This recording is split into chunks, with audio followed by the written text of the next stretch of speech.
முகமுகமாக நேசரைய காண்பேன் நித்தியமாம் மோட்ச வீட்டிலே. அல்லேலூயா. ஆமென். அவர் வருகைக்கான எல்லா அடையாளங்களும் நடந்து கொண்டிருக்கு.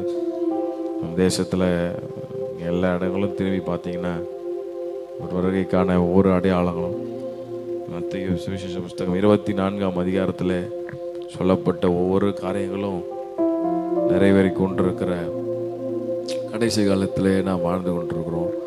அவர் வருகை மிக சமீபமாக இருக்கிற ஒரு சந்ததியாக இது இருக்கிறது நாம் பார்த்து கொண்டிருக்கிறோம். அல்லேலூயா. ஆமென். அப்போ நமக்கு ஒரு நித்திய வீடு, நமக்கு ஒரு நித்திய ஒரு இடத்தை ஆண்டவர் வைத்திருக்கிறார். யோவான் 14ஆம் அதிகாரத்தில் சீஷர்கள் கலக்கமடைந்த பொழுது ஆண்டவர் அவர்களோடு பேசின மிக அழகான வார்த்தைகள், உங்கள் இருதயம் கலங்காதிருப்பதாக, தேவனிடத்தில் விசுவாசமாக இருங்கள், என்னிடத்திலும் விசுவாசமாக இருங்கள். என் பிதாவின் வீட்டில் அநேக வாசஸ்தலங்கள் உண்டு. அல்லேலூயா. சந்தோஷப்படுறீங்களா? எத்தனை பேர் சந்தோஷம்? அங்கே போய் நான் என்ன பண்ண போகிறேன்னு நினைக்கிறீங்களே? பாருங்க, அப்போ அப்படி இல்லாது இருந்தால் நான் உங்களுக்கு சொல்லியிருப்பேன், ஒரு ஸ்தலத்தை உங்களுக்காக நான் ஆயத்தம் பண்ண போகிறேன். நான் போய் உங்களுக்காக ஒரு ஸ்தலத்தை ஆயத்தம் பண்ணின பின்பு நான் இருக்கும் இடத்துல நீங்கள் உங்களுக்கு இருக்கும்படி நான் மறுபடியும் வந்து உங்களை கூட்டி கொண்டு போவேன். அல்லேலூயா. ஆமென். ரொம்ப அழகாக ஆண்டவர் சொல்கிறார், மெய்யாகவே மெய்யாகவே நான் உங்களுக்கு சொல்லுகிறேன், நீங்களும் அழுது புலம்புவீர்கள், உலகமோ சந்தோஷப்படும், ஆனாலும் உங்கள் துக்கம் சந்தோஷமாய் மாறும். ஆமென். இந்த கால வேளையில் ஆண்டவர் துக்கங்களை சந்தோஷமாய் மாற்றுவார். எத்தனை பேர் விசுவாசிக்கிறீங்க? ஆமென். அதுதான் ஆமென். ஆண்டவர் நிச்சயமாய் நம்மோடு இருந்து, ஆமென், இந்த பாடுகள் எல்லாம் வாழ்க்கையில் வந்தாலும் இக்காலத்து பாடுகள் இனி வரும் மகிமைக்கு கூட்டத்தக்கவைகள் அல்ல. நீங்கள் அவரோடு கூட பாருங்கள், we are called as co-heirs, பரலோகத்தின் சுதந்திரவாளிகளாக நாம் இருக்கிறோம். அல்லேலூயா. சாதாரண மாணவர்கள் அல்ல. அப்படி இருக்கும்போது அவர்களோடு பாடுகளை ஏற்றுக்கொள்ளுகின்றார் பவுல். ரொம்ப அழகாக சொல்கிறார். அப்போ எத்தனை பக்கத்தில் நெருக்கப்பட்டாலும் ஆமென் ஆமென் ஒரு நாள் உடையும் போவதில்லை. காரணம், என்னோட வீடு இது கிடையாது, நித்திய நகரம். அதனால தான் சொல்கிறேன், 2 தீமோத்தேயு 4ஆம் அதிகாரத்தில் நல்ல போராட்டத்தை நான் போராடினேன். அல்லேலூயா. பூமிக்குரியவைகள் அல்ல, மேலானவைகளை இந்த கடைசி நாட்களில் நாடுவதற்கு கையை உயர்த்தி, ஆண்டவரே, அழிந்து போகிற இந்த உலகத்தின் மேலே எங்கள் கண்கள் போகாதபடி, நாங்கள் சோர்ந்து போகாதபடி, அழியாத இயேசுவின் மேலும் அழியாத உம்முடைய வார்த்தையின் மேலும் நாங்கள் நம்பிக்கை வைக்க, எங்கள் வாழ்க்கை உண்மையிலே கட்டப்படுவதற்கு 2 நிமிடம் ஜெபம் பண்ணுவோம். ஆண்டவரே, எங்கள் வாழ்க்கை உங்கள் மேலே கட்டப்படட்டும்ப்பா. கிறிஸ்துவாகிய கண்மலையின் மேல் எங்கள் நம்பிக்கை கட்டப்படட்டும். ஆண்டவரே, புயல் வந்தாலும் பெருமழை வந்தாலும் அந்த வீட்டின் மேல் மோதியும் அந்த வீடு ஒரு நாள் அசைக்கப்பட்டு போவதில்லை. ஓ, காரணம் அந்த வீடு கண்மலையாகிய கிறிஸ்துவின் மேல் கட்டப்பட்டிருக்கிறது என்ற வார்த்தையின்படி ஆண்டவரே, இந்த கடைசி நாட்களிலே அழிந்து போகிற இந்த காரியங்கள் மேலே நாங்கள் கண்கள் பதிக்காதபடிக்கு, ஆகையால் மேகம் போன்ற இத்தனை திரளான சாட்சிகள் நம்மை சூழ்ந்து கொண்டிருக்க, பாரமான யாவற்றையும் நம்மை சுற்றி நெருங்கி நிற்கிற பாவத்தையும் தள்ளிவிட்டு எங்கள் விசுவாச ஓட்டத்தை துவக்கின முடிக்கிறராகிய உங்க மேலே எங்கள் கண்கள் பதிக்கப்படட்டும். இந்த உலகத்திலே நாங்கள் ஆண்டவரே, ஹல்லேலூயா, உலகத்தின் காரியங்களிலே நாங்கள் கவனம் செலுத்தாதபடி, நாங்கள் சோர்ந்து போகாதபடி, எங்கள் கண்கள் உங்க மேல் பதிக்கப்படுவதற்கு எங்களுக்கு கிருபை பாராட்டுங்க. கிருபை தாங்கப்பா, கிருபை தாங்கப்பா, கிருபை தாங்க ஆண்டவரே. அழியாத இயேசுவின் மேலே, அழியாத உம்முடைய வார்த்தையின் மேலே நம்பிக்கை வைக்கிறவர்களா இந்த ஓட்டத்தில் ஜெயமாய் ஓடுவதற்கு எங்களுக்கு கிருபை தாங்க. சோதனையை சகிக்கிற மனுஷன் பாக்கியமா, அவன் உத்தமன் என்று விளங்கின பின்பு, ஹல்லேலூயா, ஆண்டவரே, நீர் எங்களுக்காக வைத்திருக்கிற அந்த ஜீவ கிரீடத்திற்காக உமக்கு ஸ்தோத்திரம். ஆமென். எனக்கு மாத்திரமல்ல, அவர் பிரசன்னமாகுதலை விரும்புகிற யாவருக்கும் அதை அந்நாளிலே அவர் தந்தருளுவார் என்ற வார்த்தையின்படி நாங்கள் ஆண்டவரே பெற்றுக்கொள்ளத்தக்கதாய் ஓடுவதற்கு எங்களுக்கு கிருபை பாராட்டுவீராக. ஹல்லேலூயா. அந்த அடியை நம்ம சேர்ந்து பாடப்போறோம். முகமுகமாக இயேசுவை காண்பேன் நித்தியமா மோட்ச வீட்டிலே, பாவங்களும் இல்லையே பாரங்களும் இல்லையே பரலோக ராஜ்யத்திலே, முகமுகமாக இயேசுவை காண்பேன். நித்தியமா மோட்ச வீட்டிலே பாவங்களும் இல்லையே. அதனால ஆத்துமா ஆத்துமா பாடிடுதே ஆத்துமனேசர் இயேசுவையே.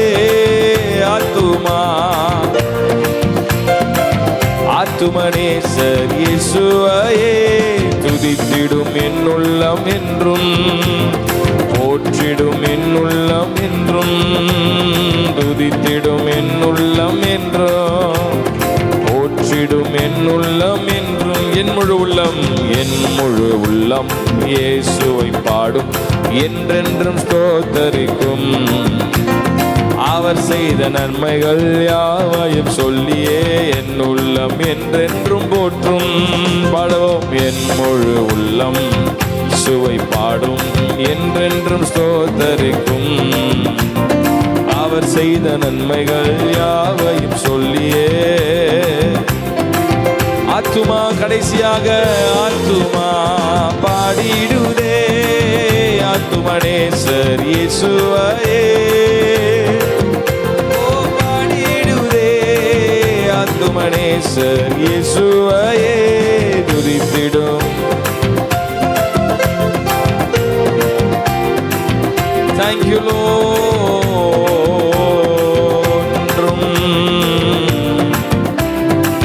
துதித்திடும் என் உள்ளம் துதித்திடும். ஹல்லேலூயா. மலைகள் விலகி போனாலும் பர்வதங்கள் பெயர்ந்து போனாலும் மலைகள் விலகி போனாலும் பர்வதங்கள் பெயர்ந்து போனாலும் அவர் கிருபை அவர் இரக்கம் மாறாது எந்தன் வாழ்விலே. அவர் கிருபை அவர் இரக்கம் மாறாது எந்தன் வாழ்விலே. என்னை விட்டு விலகாத ஆண்டவர் என்னை ஒருபோதும் கைவிடாத சிநேகிதர். என்னை விட்டு சிநேகிதர் எனக்காக ஜீவன் தந்த ரட்சகர் என் வாழ்வில் என்று போதுமானவர். எனக்கா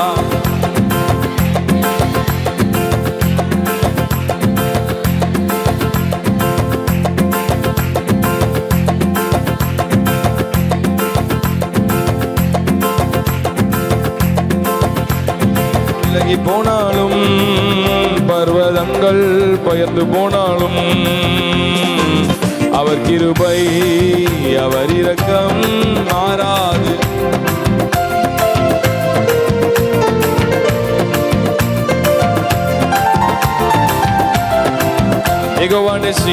யெகோவா நிசி எந்த ஜெயமானவர். யெகோவா ஷம்மா என்னோடு இருப்பவர். யெகோவா நிசி எந்த ஜெயமானவர். யெகோவா ஷம்மா என்னோடு இருப்பவர். என் வாழ்வில் நம்பிக்கையானவர். என் வாழ்வில் என்று போதுமானவர். என் வாழ்வில் நம்பிக்கையானவர். என் வாழ்வில் என்று போதுமானவர். மலைகள் விலகி போனாலும் பர்வதங்கள் மலைகள்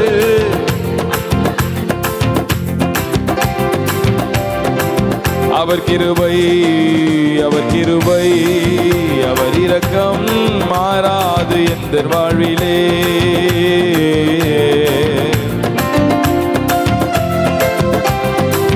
அப்படி இருக்கிற இடத்துல எழுமி நின்று பாடுவோம். யெகோவா ரப்பா எந்த சுகமானவர். யெகோவா ரூவா எந்த மெய்ப்பரானவர். யெகோவா ரப்பா எந்த சுகமானவர். யெகோவா ரூவா எந்த மெய்ப்பரானவர். வழுவாமல் என்னை என்றும் காப்பவர். என் வாழ்வில் என்றும் போதுமானவர். வழுவாமல் என்னை என்றும் காப்பவர். என் வாழ்வில் என்றும் போதுமானவர். மலைகள் விலகி போனாலும் பர்வதங்கள் பெயர்ந்து போனாலும் மலைகள் சொல்லுவோம் தங்கள் பெயர்ந்து போனாலும் கிருபை அவர் இரக்கம் மாறாது எந்த வாழ்விலே. விலகாத கிருபையே அவர் கிருபை, அவர் கிருபை அவர் இரக்கம் மாறாது எந்த வாழ்விலே. அவர் கிருபை அவர் இரக்கம் மாறாது எந்த வாழ்விலே. அவர் கிருபை விலகாத கிருபைக்காக ஸ்தோத்திரம். நாங்கள் நிற்பதும் நிர்மூலமாகாதிருப்பதும் உம்முடைய கிருபைக்காக நன்றின்னு சொல்லி, ஓ ஹல்லேலூயா ரபகதலா, ஓ பலப்படுத்துகிறவரே நன்றி ஐயா, உமக்கு நன்றி, உமக்கு நன்றி, உமக்கு நன்றி. மகதரா மகதரா மகலரபா, ஓ ஹல்லேலூயா,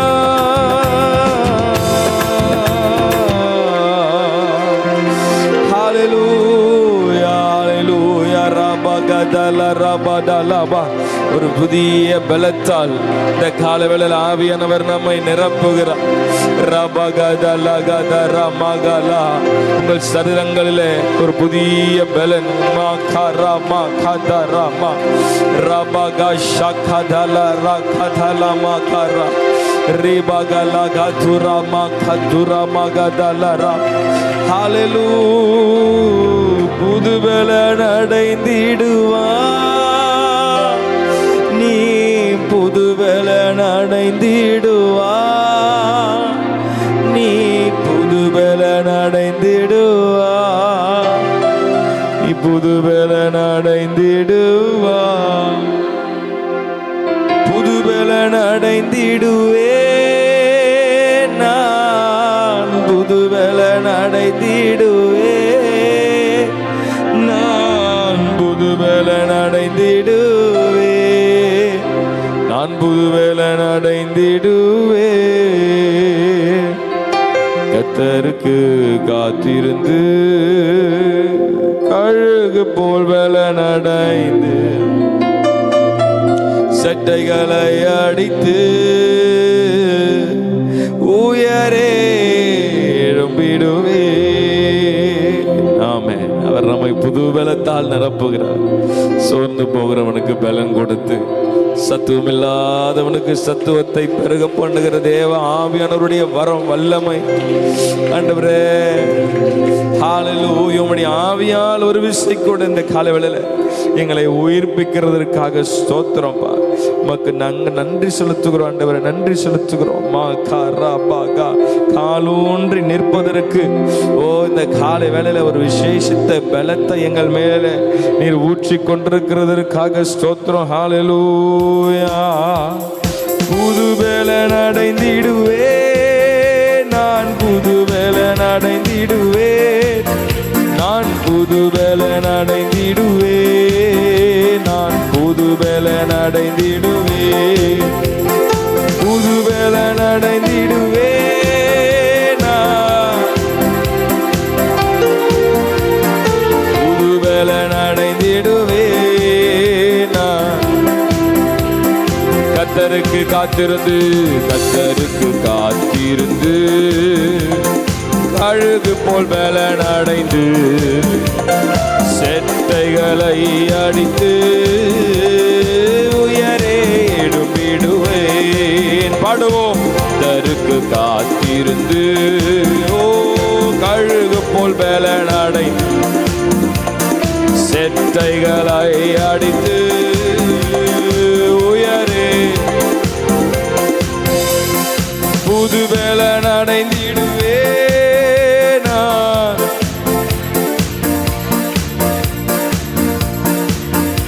இடுவே நான், புது பலன் அடைந்திடுவே, புது பலன் அடைந்திடுவாய் நீ.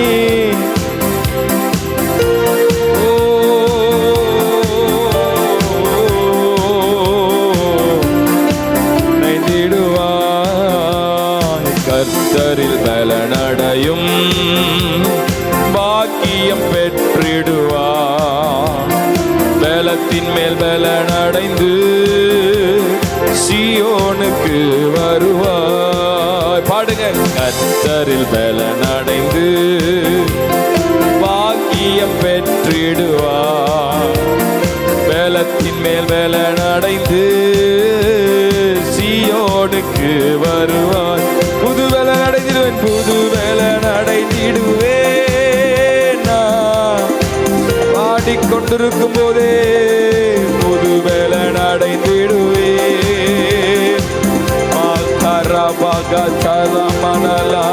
புது பலன் அடைந்திடுவேன். ஜீசஸ் ஹல்லேலூயா.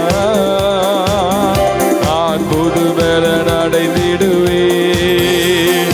சாத்தானின் கோட்டைகளை சத்தியத்தால் தகர்ப்பார். சிலுவையை சுமந்திடுவாய், ஜெய கொடி ஏற்றிடுவாய். பாடும்.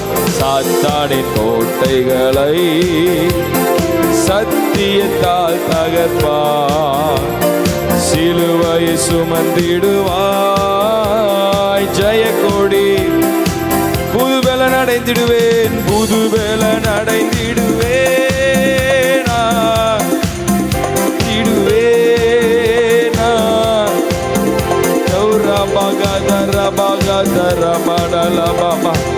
புது பலனை புது பலன் அடைந்திடுவேன். ஆவியானவரே புது பலன் அடைந்திடுவேன். நான் புது பலன். Thank you lord. தாகமுள்ளவன் மேல் ஆவியை ஊற்றிடுவார். வறண்ட நிலத்தின் மேல் தண்ணீரை ஊற்றிடுவார். தாகமுள்ளவன் மேல் ஆவியை ஊற்றிடுவார். வறண்ட நிலத்தின் மேல் புது பலன் அடைந்திடுவேன், புது பலன் அடைந்திடுவேன். உம்முடைய ஆவியால் எங்களை ஒரு விஷயம் கூட நீர் உயிர்ப்பிக்கிறதற்காக ஸ்தோத்திரம்.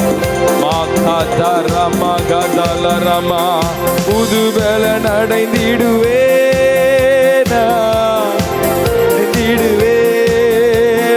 புது பலன் அடைந்திடுவேன். நான் புது பலன் அடைந்திடுவேன், புது பலன் அடைந்திடுவேன். ஆவில ஒரு உயிர்ப்பிப்பு, ஆத்துமாவில ஒரு உயிர்ப்பிப்பு, சரீரத்திலே ஒரு உயிர்ப்பிப்பு. நம்முடைய ஆவியாலே புது பலன் அடைந்திடுவேன். Be revived by the Spirit of the Holy Spirit. எல்லா பலவீனங்கள் இப்பொழுது ஓ புது பலத்தால் ஓ பலவான் ஓ பலவீனன் பலவானாய் மாறுகிறதற்காக ஸ்தோத்திரம். ஆத்துமாவில் ஒரு திட நம்பிக்கை, ஒரு புது பலத்தை, சிந்தையிலே ஒரு சமாதானத்தை.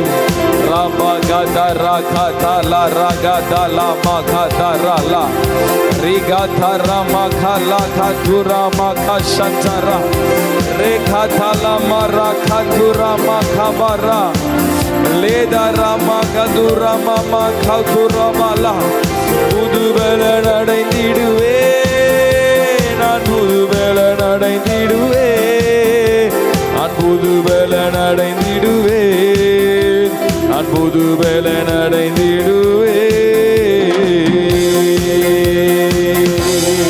எல்லா கரங்களை தட்டி ஆண்டவருக்கு நன்றி நன்றி நன்றி நன்றி. இம்மட்டும் ஆண்டவர் கொடுத்த சுகத்திற்காக, இனிமேலும் நம்மை நடத்த போகிறதற்காக. மகதரா பகதல மர மகதலர பகலரா. ஓ கர்த்தரில் பலனடையும் பாக்கியம் பெற்றிடுவார். பலத்தின் மேல் பலனடைந்து சீயோனுக்கு வருவார்.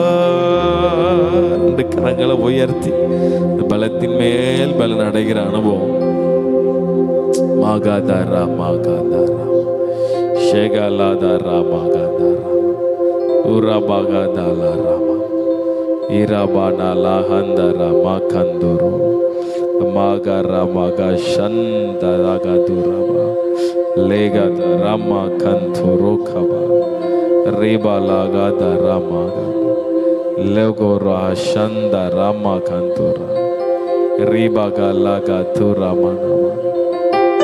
Thank you, Jesus. Hallelujah. Hallelujah. Hallelujah. Hallelujah. Hallelujah. உம்முடைய வீட்டிலே வாசமாய் இருக்கிறவர்கள் பாக்கியவான். அவர்கள் எப்போதும் உம்மை துதித்துக் கொண்டிருப்பார். உம்மிலே பலன் கொள்ளுகிற மனுஷனும் தங்கள் இருதயங்களில் செவையான வழிகளை கொண்டிருக்கிறவர்களும் பாக்கியவான். அழுகையின் பள்ளத்தாக்கை உருவ நடந்து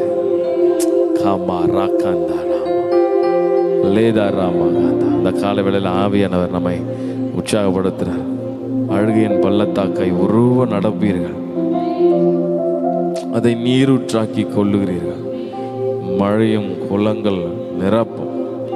அவர்கள் பலத்தின் மேல் பலன் அடைந்து சியோனுக்கு வந்து காணப்படுவார்கள்.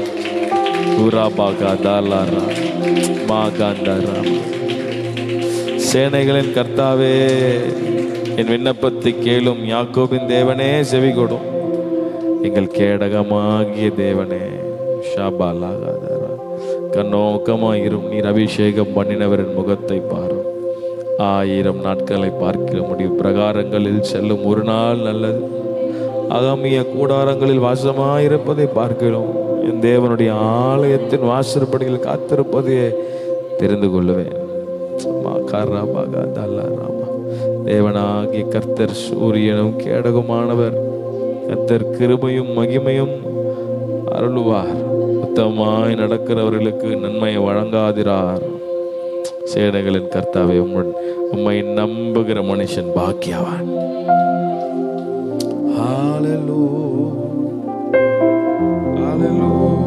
ரெண்டு கரங்கள் ஆண்டருக்கு நேரம் உயர்த்தி, ஆண்டவரே, உண்மையிலே பலன் கொள்ளுகிற மனுஷன் பாக்கியவானப்பா. நாங்கள் இங்கே பலன் எல்லாம் உமக்குள்ளே தான் ஆண்டவரே. உம்மாலே நாங்கள் பலப்படுகிறோம். உம்மாலே ஒரு சேனைக்குள் பாய்கிறோம். உம்மாலே ஒரு மதிலை நாங்கள் தாண்டுகிறோம். மகால ராமகால ராம. ஓ, பலனொன்றும் இல்லை தேவா,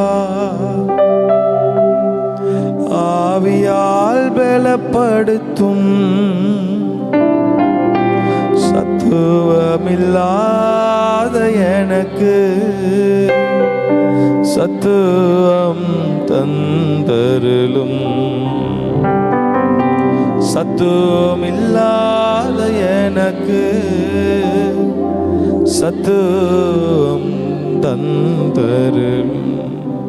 இந்த காலவேளையில ஆண்டவரே, உம்முடைய பலத்தை நம்பி வந்திருக்கிறோம்.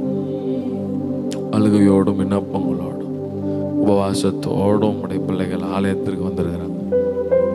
நீர் எல்லாவற்றையும் கவனித்துக் கொண்டிருக்கிறீர்கள். உமக்கு எல்லாம் லேசான காரியம் ஆண்டவரே. உமக்கு எல்லாம் லேசான காரியம்ப்பா. ரெண்டு கையை உயர்த்தி, ஆண்டவரே, நாங்கள் உம்மை நம்புவதற்கு எங்களுக்கு கிருபைதான். ஓ, பலனுள்ளவன் பலனற்றவன், பலனுள்ளவன் பலனில்லாதவன், யாராயிருந்தாலும் உதவிகள் செய்வது லேசான காரியம். என் இயேசுவுக்கு லேசான காரியம். லேசான காரியம், இதுவும் லேசான காரியம். லேசான காரியம், இதுவும் லேசான காரியம். பலனுள்ளவன் பலனற்றவன்,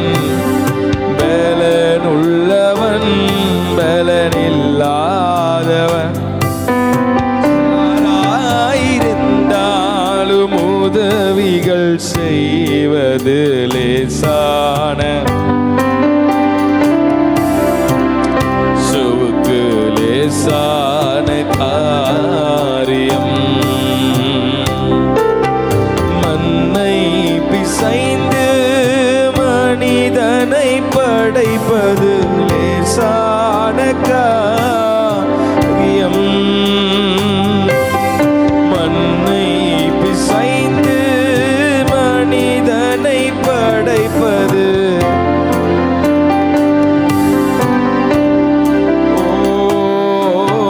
மண்ணான மனிதர்க்கு மன்னாவை தருவது லேசான.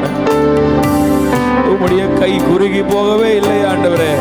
ஓ மன்னான மனிதர்க்கு மன்னாவை தருவது என் இயேசுவுக்கு லேசான.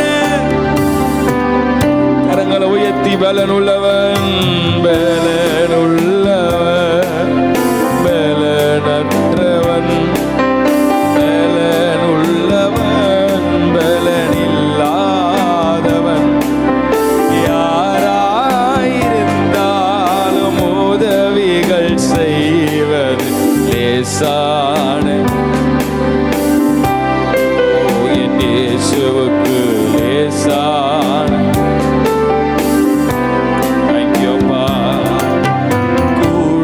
கூழாங்கலாலே கோலியாத் எழுந்தது லேசான காரியம்.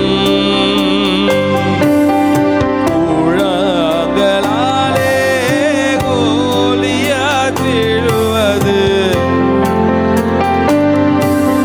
தேங்க்யூப்பா. கடல் நீர் வாயில் அரிப்படம் எடுப்பது லேசான. ஓ நீர் அதிசயம் செய்கிறவர். ஆழ்கடல் நீர் வாயில் வரிப்பணம் எடுப்பது லேசான. ஓ என் இயேசுவுக்கு லேசான கார். ஓ பலனுள்ளவன் பலனுள்ளவன்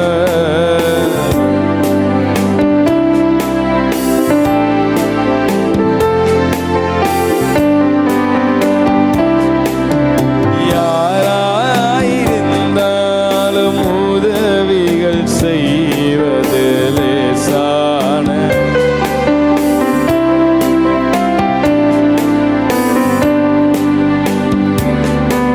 ஓ என் இயேசுவுக்கு லேசான. மகதரம இயேசுவுக்கு லேசான.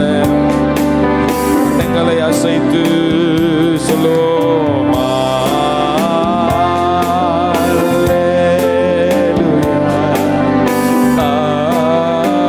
பலத்தின் மேல் பலன் அடைகிற அனுபவம். பகதர பகதர மணலரா அல்லேலூயா.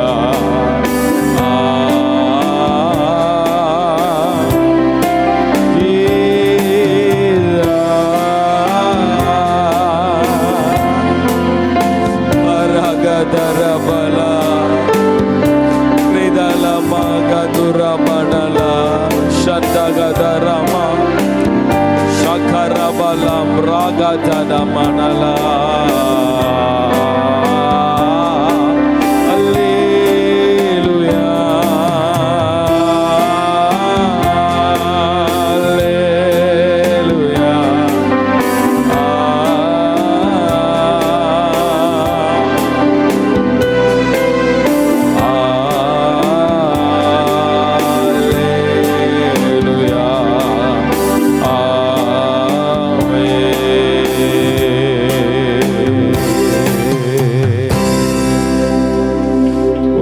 பலனுள்ளவன் பலனற்றவன் பலனுள்ளவன் பலனில்லாதவன்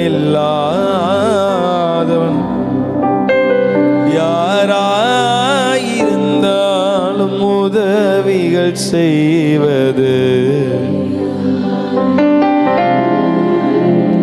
என் இயேசுவுக்கு லேசான காரியம். எங்கள் கரம் ஆண்டவரே, எங்க வாழ்க்கை உண்மையே நம்பி இருக்கிறதாப்பா. எவ்வளவு நல்லவர் ஆண்டவரே. ரெண்டு கரங்களை கடைசியா உயர்த்து பலத்தின் மேல் பலன் அடைகிற அந்த அனுபவத்தை இது எங்களுக்கு தருகிறதற்காக ஸ்தோத்திரம். இஸ்ரவேலிடம் கன்னிகையே, நான் உன்னை கட்டுவிப்பேன், நீ மறுபடியும் கட்டப்படுவாய் என்று சொன்னீங்க.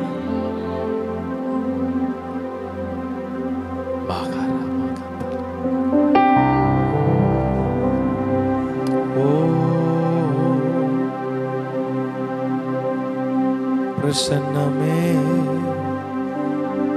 தேவ பிரசன்னம்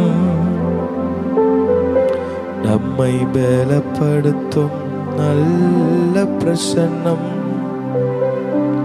பிரசன்னம் தேவ பிரசன்னம் நம்மை பலப்படுத்தும் நல்ல பிரசன்னம்.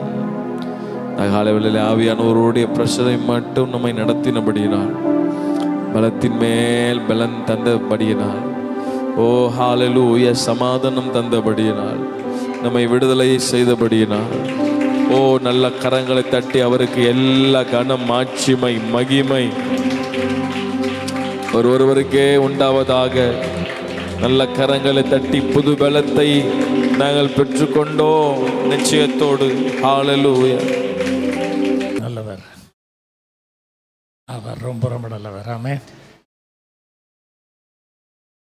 Thank you Jesus. போதகருக்கு மட்டுமல்ல த்ரோட் இன்ஃபெக்ஷன், எனக்கும் அதே பிரச்சனை தான். நான் கடந்த ஒரு 15 நாட்களாக கஷ்டப்பட்டு கொண்டிருக்கிறேன். கர்த்தருடைய கிருபையினால் மருந்து சாப்பிட்டுக்கிட்டு இருக்கிறேன். ஆனால் இன்னும் அந்த இன்ஃபெக்ஷன் முழுமையாக சரிபடலை. எனக்காக ஜெபித்துக் கொள்ளுங்கள். அவங்க ஜெப ஊழியக்காரர்களாகி எங்களுக்கு அதிகமாக தேவைப்படுகிறது. ஆமென்.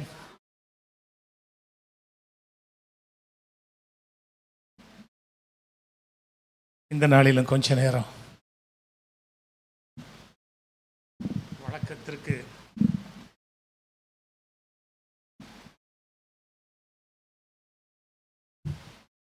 கொஞ்ச நேரம் சில வார்த்தைகளை, தேவனுடைய வார்த்தைகளை நாம் தியானிப்போம்.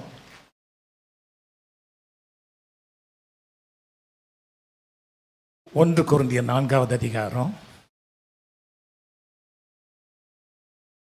1 கொரிந்தியர் 4வது அதிகாரம் 2வது வசனத்தை நான் உங்களுக்காக வாசிக்கிறேன், கேளுங்க.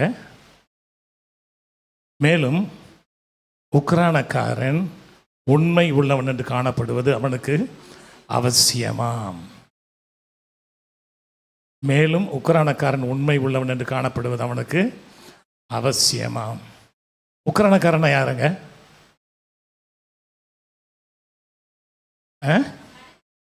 யாருங்க?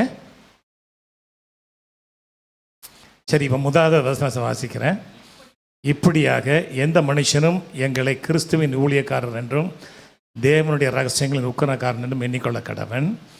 மேலும் உக்ரானக்காரன் உண்மை உள்ளவன் என்று காணப்படுவது அவனுக்கு அவசியமாம். உடனே இந்த வசனம் யாருக்கு நினைப்போம்? நம்ம இது ஊழியம் செய்கிறவங்களுக்கு நினைப்போம் இல்லையா?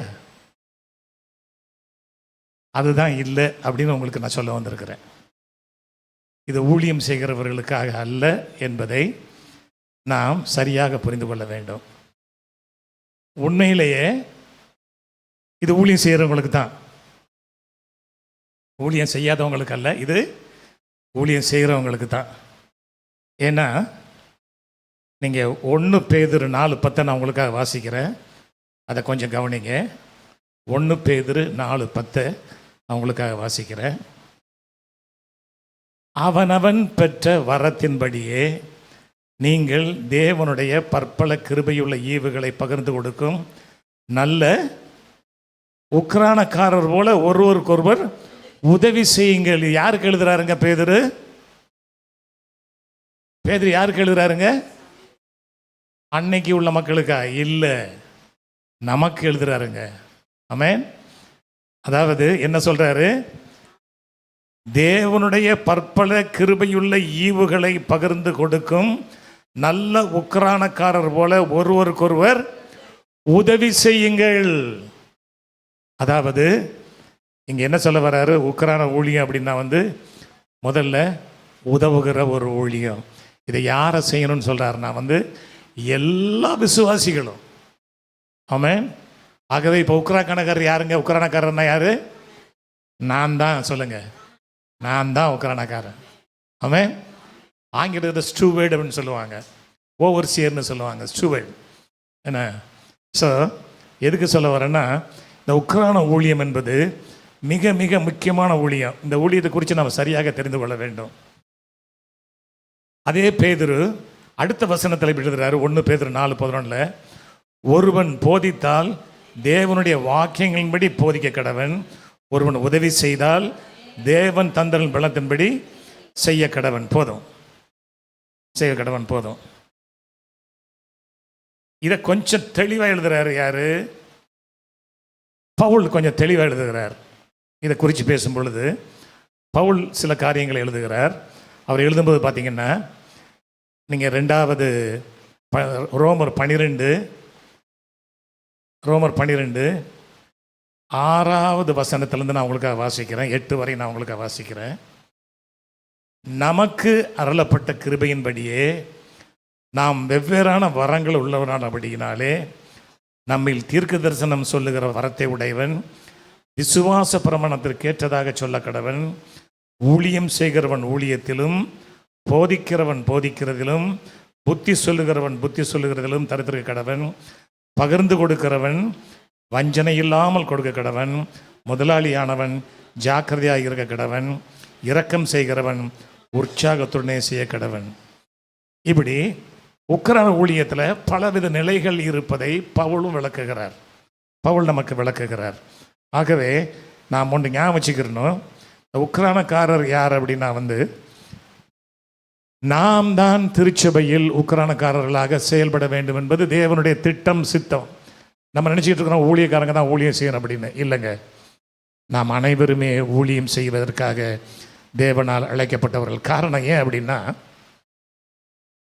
தேவன் ஒவ்வொருவருக்கும், இங்கே இருக்கிற நம்ம ஒவ்வொருவருக்கும் விசேஷித்த தாளந்துகளை தந்திருக்கிறார். விசேஷித்த தாளந்துகளை தந்திருக்கிறார். ஒவ்வொருவருக்கும் ஒரு ஸ்பெஷாலிட்டி இருக்கும். ஒவ்வொருவருக்கும் ஒரு ஸ்பெஷாலிட்டி இருக்குங்க. அதனால் அதை நீங்கள் திருச்சபையின் உபயோகத்திற்கென்று பயன்படுத்த வேண்டும் என்று தேவனுடைய திட்டம். ஹல்லேலூயா. ஒவ்வொருத்தருக்கும் ஒரு விசேஷித்த டேலண்ட் உண்டு, தாளந்து உண்டு. ஒவ்வொருவருக்கும் சில விசேஷ வரங்கள் உண்டு. இதை சபையில் உள்ள விசுவாசிகளுக்கு பயன்படுத்துகிற அளவில் நாம் செயல்பட வேண்டும் என்பது தேவனுடைய திட்டம். அதனால தான் அந்த நிருபத்தை எழுதுகிறாரு அப்போஸ்தலனாகிய பவுல் கொரிந்து சபைக்கு. நம்ம ஒவ்வொருவரும் உக்கிரானக்காரர்களாக இருக்க வேணும் அப்படின்னு.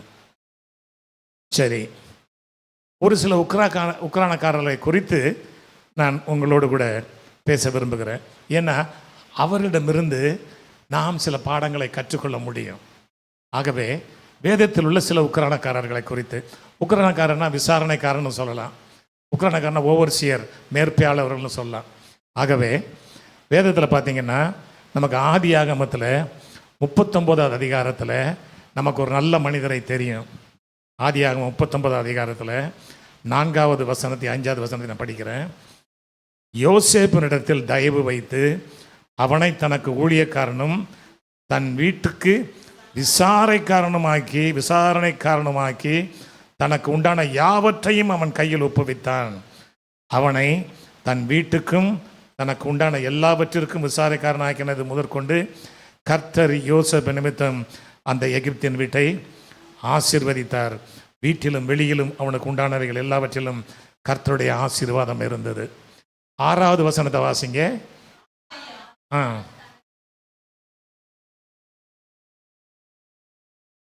ஆமென்.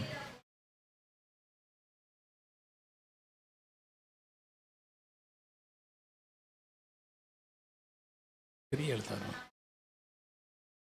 ஆகவே யோசேப்பு கையில் எல்லா பொறுப்பையும் இப்போ கொடுத்தாரு. யோசேப்பு யாருங்க? ஒரு அடிமை. யோசேப்பு யாருங்க? ஒரு அடிமை. ஆனால் போத்திபார் வீட்டில் எல்லா பொறுப்பையும் கொடுக்கக்கூடிய அளவுக்கு அவரிடம் சில கிருபைகள் இருந்தது. என்ன இருந்தது கிருபை? தேவன் அவரோடு இருந்தார். ஹல்லேலூயா. அதே போல தாங்க நம்மோடு கூட பரிசுத்த ஆவியானவர் இருக்கிறார்னா தேவன் நம்மோடு கூட இருக்கிறார். நம் மூலமாக அவர் தேவன் செயல்பட விரும்புகிறார். எங்கே? நம்முடைய வீட்டில், நம்முடைய உறவுகள் மத்தியில், திருச்சபையில். நாம் அவருக்காக உக்கரணக்காரர்களாக எழும்பி பிரகாசிக்க வேண்டும் என்று விரும்புகிறார். அது மட்டுமல்ல, இந்த போத்திபார் வீட்டில் ஒரு சின்ன பிரச்சனை வந்துருச்சு. அவரை பிடிச்சி ஜெயிலில் போட்டாங்க. ஜெயிலில் போனவுடனே என்ன நடந்தது பாருங்களேன். ஜெயிலில் அவரை போட்டாங்க. ஜெயிலில் போட்ட உடனே 39 அதிகாரம், அதே ஆதியாகமம் 21, 22 பாருங்களேன்.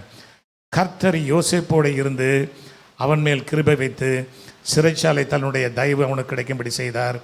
சிறைச்சாலை தலைவன் சிறைச்சாலையில் வைக்கப்பட்ட யாவரையும் யோசேப்பின் கைகளை ஒப்புவித்தான்.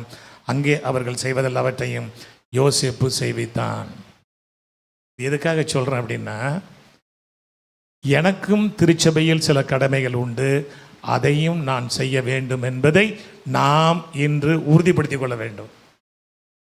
எனக்கும் சில கடமைகள் இந்த சபையில் இருக்குது. நான் இந்த சபைக்கு ஏதோ ஆராதனைக்கு வந்துட்டு போகிறவங்க மட்டுமல்ல, இந்த சபையில் எனக்கும் சில கடமைகள் உண்டு. அந்த கடமையை நானும் செய்ய வேண்டும் என்பதை நாம் சரியாக புரிந்து கொள்ள வேண்டும். அது மட்டுமல்ல, அங்கே பாருங்க, ஒரு அடிமையாக இருந்தவரை அவர் தன்னுடைய வேலையில் சின்சியராக இருந்ததுனால ஆண்டவர் எகிப்துக்கு அதிபதியாக அவரை உயர்த்துகிறார். ஹல்லேலூயா. ஒரு அடிமை தான், அங்கே விற்கப்பட்டவன் தான். இஸ்மவேலர் எடுத்துட்டு போயிட்டாங்க. அவனுடைய சகோதரர்கள் இஸ்மவேலர் கையில் விற்கிறாங்க. இஸ்மவேலர் போய் போத்திபார் கையில் விற்கிறாங்க. போத்திபார் அவரை துன்பப்படுத்துகிறாப்புல இருக்கிற தவறான செய்தியின் மூலமாக, தவறான குற்றத்தின் மூலமாக அவரை சிறைச்சாலையில் போடுறாங்க. இருந்தாலும் தேவன் அவரை உயர்த்தினார். ஏன் அப்படின்னா, he was very sincere. ஹல்லேலூயா. நாம் எந்த வேலையை செய்தாலும் சின்சியராக செய்யும் பொழுது தேவன் நாம் இருக்கிற இடத்தில் நம்மை உயர்த்துவார். ஹல்லேலூயா, ஹல்லேலூயா. அதே போல் பாருங்களேன், நான் ஆதியாகமம் 24 அதிகாரம் 2வது வசனத்தை படிக்கிறேன். அப்பொழுது ஆபிரகாம் தன் வீட்டில் உள்ளவர்கள் வயதில் மூத்தவனும் தனக்கு உண்டான எல்லாவற்றுக்கும் அதிகாரியுமாகிய தன் ஊழியக்காரனை நோக்கி, அவர் சொல்கிறார், ஊழியக்காரனை நோக்கி என்ன சொல்கிறாருன்னா, அடுத்த வசனத்தை போடுங்க தம்பி.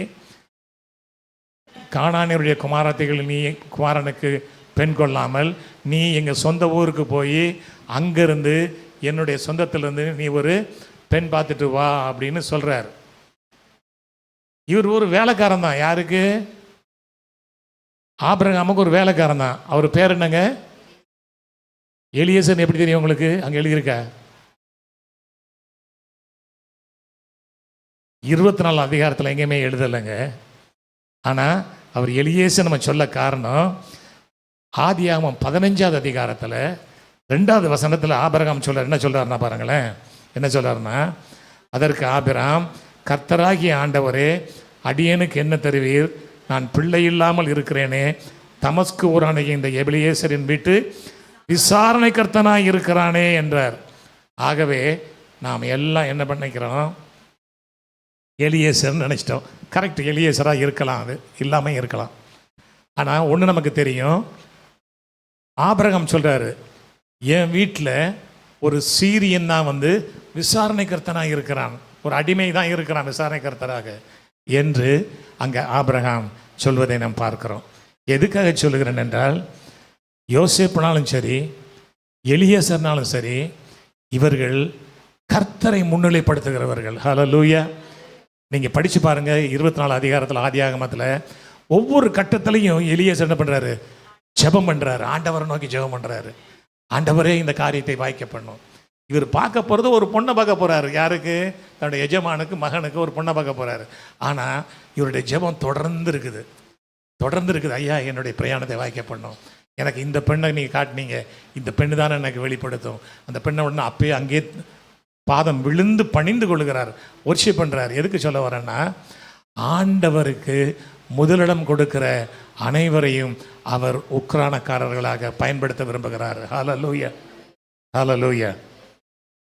இப்பொழுது புதிய ஏற்பாட்டுகளை போகலான்னு நினைக்கிறேன். பழைய ஏற்பாட்டில் கொஞ்சம் பார்த்துட்டோம், புதிய ஏற்பாட்டுகளை கொஞ்சம் போகலான்னு நினைக்கிறேன். புதிய ஏற்பாட்டில் வேதத்தில் நாம் நிறைய பேரை படிச்சிருப்போம், ஆனால் அவர்கள் எவ்வாறு செயல்பட்டார்கள் நமக்கு தெரியாமே இருக்குது. நான் ஒரு சிலரை குறித்து உங்களுக்கு நான் சொல்ல போகிறேன். இப்போ நான் வேதத்தில் மறைந்திருக்கிற கதாநாயகர்கள் நான் சொல்லுவேன், அவங்களெல்லாம் வேதத்தில் மறைந்திருக்கிற ஹீரோஸ் அப்படின்னு சொல்லுவேன். காரணம், அவர்கள் சிறந்த உக்கிரானக்காரர்களாக இருந்தார்கள் என்பதை நான் வேதத்தில் படித்து கற்றுக்கொண்டேன். அதைத்தான் நான் உங்களுக்கு சொல்ல விரும்புகிறேன். உதாரணமாக சொல்ல போனால் அப்போஸ்தலர் நடவடிக்கை 20வது அதிகாரம் 4வது வசனத்தை எடுங்க. அப்போஸ்தலர் நடவடிக்கை 20:4 எடுங்க. நான் உங்களுக்காக படிக்கிறேன். பெரையா ஊரனாகிய சோபத்தரும் தெசலோனிக்கல் அரிஸ்தர்க்கும் செக்குந்தும் தெருபேனாகிய காயுவும் திமோத்தேயும் ஆசிய நாட்டாராகிய தீக்குக்கும் துரோப்பீமும் ஆசிய நாடு வரைக்கும் அவனுக்கு வழித்துணையாய் வந்தார்கள். வழித்துணையாய் வந்தார்கள். இந்த 7 பேரும் யாருங்க? இந்த 7 பேர் யாரு? பேர் தான் நம்ம படிச்சிருக்கோம், ஆனால் இவங்களை பற்றி எதுவுமே நமக்கு தெரியாது இல்லையா? அதாவது வழித்துணையாய் வந்தார்கள்னா லேசான காரியம் கிடையாதுங்க. அந்த காலத்தில் யோசித்து பாருங்க. அதாவது 2000 வருஷத்துக்கு முன்னால் எந்த விதமான டிரான்ஸ்போர்ட் ஃபெசிலிட்டி கிடையாது. போக்குவரத்துக்கு ஏரோப்ளேன் கிடையாது, ட்ரெயின் கிடையாது, கப்பல் ஒரு சில இடங்களில் இருந்தது, இல்லைன்னு இல்லை. ட்ரெயின் கிடையாது, பஸ்ஸு கிடையாது, கார் கிடையாது, வாகனங்கள் கிடையாது. இந்த நேரத்தில் ஒரு மனிதன், இந்த 7 பேரையும் என்னதுமா சொல்கிறாங்க வேதத்தில்? இந்த 7 பேரும் பவுலோடு கூட அநேக கடினமான பகுதிகளுக்கு போய் ஊழியம் செய்ய துணையாக இருந்தார்கள். அதெல்லாம் போட்டிருக்கு. என்ன வந்தாங்க? அவங்க வழித்துணையாய் வந்தார்கள் என்று போட்டிருக்கு பாருங்க. அதாவது பவுலுக்கு தனியாக போனால் எதிரிகள் தாக்கிடலாம். எதிரிகள்னால் யார்? கடல் கொள்ளைக்காரர்கள் உண்டு, பாலைவன கொள்ளைக்காரர்கள் உண்டு. இவர்களுடைய தாக்குதலுக்கு தப்பிக்க துணையாக போகிறவர்கள். அப்படின்னா எப்படி இருக்கணுங்க? அவங்க ஒரு இடத்துல ஒருத்தனை பாடி கார்டு மாதிரி போனா எப்படி இருக்கணும்? தைரியம் உள்ளவங்களா இருக்கணும். ஹல்லேலூயா, ஹல்லேலூயா. ஆகவே தைரியம் உள்ளவங்களா இருக்கணும். இதில் ஒருத்தரை குறித்து மட்டும் நான் உங்களுக்கு திரும்ப திரும்ப சொல்ல விரும்புகிறேன். ஆசிய நாட்டாராகிய தீக்கு அப்படின்ட்டு பாருங்க. தீக்கு என்பவரை குறித்து நான் பேச விரும்புகிறேன் கொஞ்ச நேரம். அதாவது இந்த தீக்குக்கு 2000 வருஷத்துக்கு முன்னால் எருசலேமிலிருந்து, அதாவது ரோமாபுரியிலிருந்து எருசலேமுக்கு, கொரிந்திலிருந்து எருசலேமுக்கு, இப்படி மக்கதுனியாவிலிருந்து எருசலேமுக்கு எப்பெல்லாம் பவுல் எருசலேமில் உள்ள ஏழைகளுக்கு உதவி செய்ய விரும்பினாரோ அப்பெல்லாம் அந்த பணத்தை கொண்டு போக அவர் வழித்துணையாய் போனார் என்று வேத அறிஞர்கள் சொல்லுகிறார்கள். அவ்வளவு கூட போயிருக்கிறார் அவர், வழித்துணையாய் போனார் என்று. அதாவது நீங்கள் வேதத்தில் படிச்சிருப்பீங்க இல்லையா? எருசலேமில் இருக்கிற ஏழைகளுக்கு பண உதவி செய்தார் அப்படின்னு. எங்கேருந்து கொண்டு போகிறாரு? கொரிந்திலிருந்து கொண்டு போகிறாரு, மக்கதோனியாவிலேருந்து கொண்டு போகிறாரு, ரோமாபுரிலேருந்து கொண்டு போகிறாரு. அப்படி கொண்டு போகும் பொழுது அந்த பணத்தை கொண்டு போகிறது கிட்டத்தட்ட 1000 மைல்கள் கடந்து செல்லணும். இந்த 1000 மைல்கள் எப்படி போகணும்? வனாந்திரத்தில் போகணும், காடுகளில் போகணும், அல்லது கப்பலில் போகணும். இப்படி போகும் பொழுது பயங்கரமான கொள்ளைக்காரர்களும் எல்லாம் உண்டு. இவர்களிடமிருந்து பாதுகாப்பதற்காக இந்த தீக்குக்கு கூட போகிறார். அது மட்டுமல்ல, இதனால் என்ன சொல்ல வரேன்னா, உக்ரானக்காரர் என்பவர் ஒரு ஆபத்துக்களை பற்றி கவலைப்படாத ஒரு மனிதராக இருக்கணும், துணிவுள்ள ஒரு மனிதராக இருக்கணும், தியாகம் பண்ணக்கூடிய ஒரு மனிதராக இருக்கணும். ஹல்லேலூயா. அப்போ தான் உக்ரானக்காரனாக இருக்க முடியும். அதாவது நீங்கள் தானே உக்ரானக்காரர்னு வேதம் சொல்லுது. நம்ம எப்படி இருக்கணும்? துணிவு மிக்கவர்களாக, பயப்படாதவர்களாக, தைரியம் உள்ளவர்களாக, மட்டுமல்ல தியாகம் செய்கிறவர்களாக இருக்க வேண்டும் என்று தேவன் விரும்புகிறார். அதை தான் இங்கே நம்ம பார்க்குறோம். அவருடைய ஆபத்துக்களை பற்றி கவலைப்படலை. ஏன்னா அதாவது அவர் பிரபலமான ஊழியக்காரர் அல்ல. ஆனால் அவரை குறித்து வேதத்தில் 5 இடங்கள் எழுதியிருக்குதுங்க. இந்த தீக்குக குறித்து 5 இடங்கள் எழுதியிருக்குது. நம்ம குறித்து ஒரு இடத்துல எழுதுனா எவ்வளோ சந்தோஷமாக இருக்கும் இல்லை? தீக்குக்கு குறித்து வேதத்தில் 5 இடங்கள் எழுதப்பட்டிருக்குது. அதை தான் முதல்ல படித்தோம். அப்போஸ்தலர் 20 படித்தோம். அடுத்தது இன்னொரு இடத்துல நம்ம படிக்கலாம் வாங்க. எபேசியருக்கு எழுதின நிருபத்தில் 6வது அதிகாரம் 21, 22 வசனங்கள் நான் படிக்கிறேன். அன்றியும் எனக்கடுத்த காரியங்களும் என் சுக செய்திகளும் உங்களுக்கு தெரிய வரும்படிக்கு அவைகளையெல்லாம் நமக்கு பிரியமான சகோதரனும் கர்த்தருக்குள் உண்மையுள்ள ஊழியக்காரனுமாக இருக்கிற தீக்குக்கு உங்களுக்கு அறிவிப்பான். இந்த வசனத்தை படிச்சிருப்பீங்க. ஆனால் தீக்குக்கு யாருன்னு யோசிச்சிருக்கவே மாட்டீங்கல்ல. இங்கே என்ன சொல்றாரு? அவரை குறித்து பவுல் ஒரு சர்டிஃபிகேட் கொடுக்குறாரு, ஒரு டெஸ்டிமனி கொடுக்குறாரு. எப்படி கொடுக்குறாரு? நமக்கு பிரியமான சகோதரன், கர்த்தருக்குள் உண்மையுள்ள ஊழியக்காரன், a beloved brother and a faithful servant. இந்த பெயரை வாங்கணும்னா லேசில் இல்லைங்க, பவுல் கையில் வாங்கணும்னா. இன்னைக்கு போதகர் சுதாகரன் சாமியல் நம்மளை பார்த்து சொல்லணும், பிரியமுள்ள சகோதரி, உண்மையுள்ள ஊழியக்காரின்னு. அந்த வார்த்தையை சொன்னா எவ்வளோ சந்தோஷமாக இருக்கும். ஆமென், ஆமென். ஆகவே அதை நாம் கேட்க கிருபை உள்ளவர்களாக இருக்க வேண்டும். அது மட்டுமல்ல, அவர் சொல்றாரு, நீங்கள் எங்கள் செய்திகளை அறியவும் அவன் உங்கள் இருதயங்களுக்கு ஆறுதல் செய்யவும் அவனை உங்களிடத்தில் அனுப்பினேன். இந்த வசனத்தில் நிறைய காரியங்கள் இருக்குது. நான் என்னால் முடிஞ்ச அளவுக்கு விளக்குறேன். இதில் அப்போஸ்தலனாகிய பவுல் இந்த டைக்கிக்கஸ், அவர் பேர் தீக்குக்குன்னு தமிழில் சொல்லுது. நான் அவருடைய ஆங்கில பெயரை, கிரேக்க பெயரை யூஸ் பண்ண விரும்புகிறேன். டைக்கிக்கஸ் அவர் பேர் என்னதுங்க? டைக்கிக்கஸ் அவர் பேர். இந்த டைக்கிக்கஸை பற்றி எப்போ அனுப்புகிறார் தெரியுமாங்க? ரோம சிறைச்சாலையிலிருந்து அனுப்புகிறார் பவுல். ரோம சிறைச்சாலையிலிருந்து பவுல் அனுப்புகிறார். யார? டைக்கிக்கஸை. அப்போ யோசித்து பாருங்க, ரோம சிறைச்சாலைக்குள் இந்த டைக்கிக்கஸ் போகணும்னா எவ்வளோ கஷ்டப்பட்டுருக்கணும் பார்க்க போகிறதுக்கு. இன்னைக்கு நீங்கள் நானும் சிறைச்சாலைகளை போய் யாரையாவது பார்ப்போமா? யாரையாவது பார்த்துருக்குமா? அப்படி யோசித்து பாருங்க.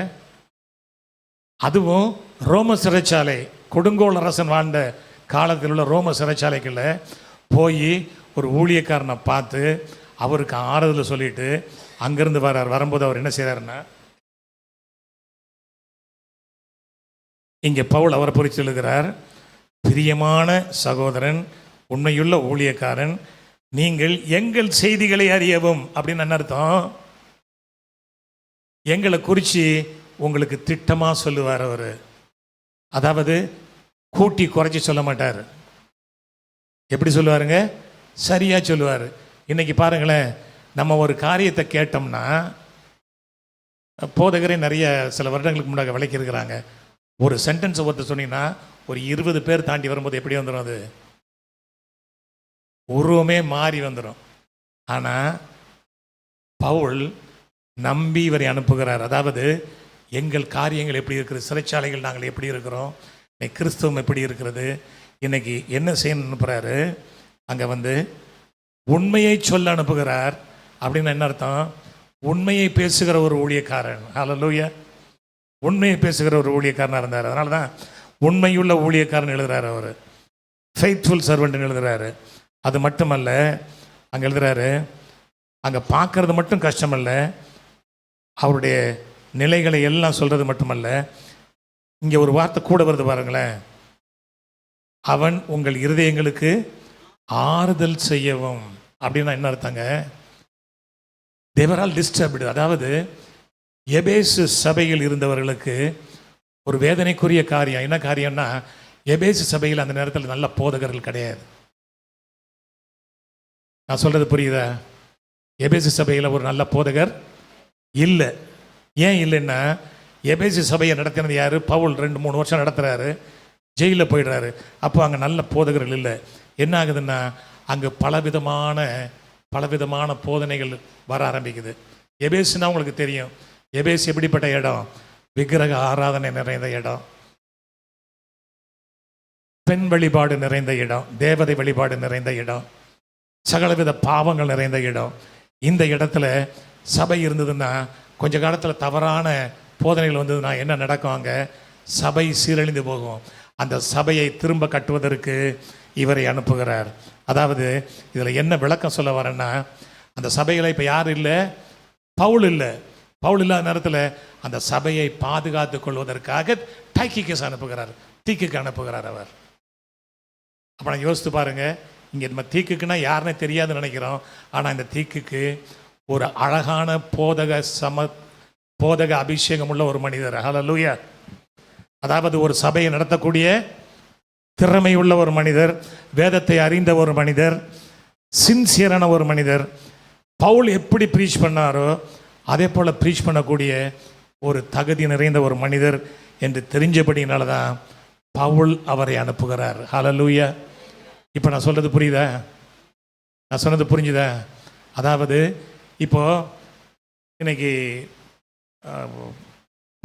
சுதாகரன் சார் ஒரு 6 மாதம் அல்லது 1 வருஷம் வெளிநாடு போகிறாங்கன்னு வச்சுக்கிறீங்களேன், யார் கையில் சபையை கொடுப்பாங்க? ஏதோ யார் கையிலையும் கொடுத்து போயிடுவாங்களே? இல்லை, அவரை போல பாரம் உள்ளவர்கள், அவரை போல ஞானம் உள்ளவர்கள், அவரை போல அபிஷேகம் உள்ளவர்களை பார்த்து தான் கொடுக்க முடியும், இல்லையா? இல்லைன்னா யார்ட்டையும் கொடுக்க முடியாது. இப்போ யோசித்து பாருங்க, இங்கே சபையில் யாரும் இல்லை.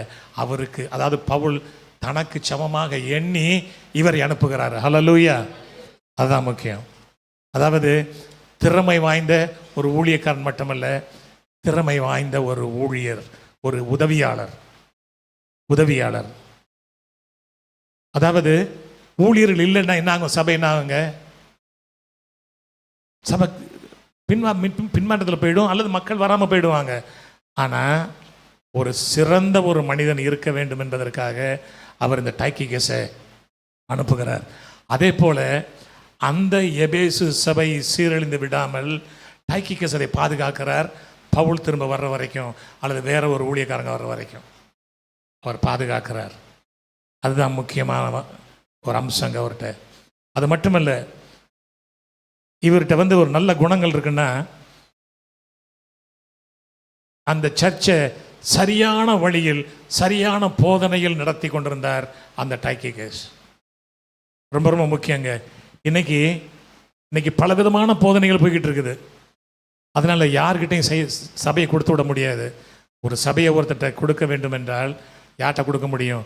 தகுதி உள்ள ஒரு நபர் தான் எடுக்க முடியும். நான் எதுக்கு சொல்ல வரேன்னா, இந்த உக்ரானக்காரனாகிய இந்த டைக்கிகஸ் தகுதி உள்ள ஒரு மனிதனாக இருந்தார். ஹல்லேலூயா. ஏன்னா அவர் ஜெயிலில் இருந்தார்னு எங்கே எழுதியிருக்குன்னு பார்க்குறீங்களா? எபேசுகள் நிருபத்தில் 6:19 படிங்க. எபேசு 6:19 படிங்க. சுவிசேஷத்திற்காக சங்கிலியால் கட்டப்பட்டிருக்கிற ஸ்தானாதிபதியாக நான் அதை பற்றி பேச வேண்டிய பிறகு தைரியமாக பேசவும்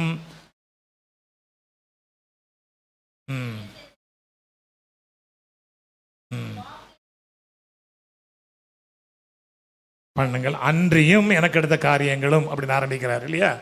அதாவது நான் ஜெயிலில் இருக்கிறேன், இப்போ எனக்கு பதிலாக அங்கே வரார் ஒரு ஊழியக்காரர். அவருடைய வார்த்தையை கேட்டு நடங்கள் என்று அவர்களுக்கு வெளிப்படுத்துகிறார். ஹல்லேலூயா. அது மட்டுமல்ல, அதாவது சிறைச்சாலை நிருபங்கள் 4 நிருபங்களை சொல்லுவாங்க. அவர் ஜெயிலிருந்து எழுதின நிருபங்கள் 4 நிருபங்கள். எதெல்லாம்னா எபேசிய நிருபம், பிலிப்பியர் நிருபம், கொலசியர்கள் நிருபம், பிலமோன். இந்த 4 நிருபங்களும் சிறைச்சாலை நிருபங்கள் என்று சொல்லுவார்கள். காரணம், அதை சிறைச்சாலையிலிருந்து எழுதியிருந்தார் பவுல் அப்போஸ்தலன்.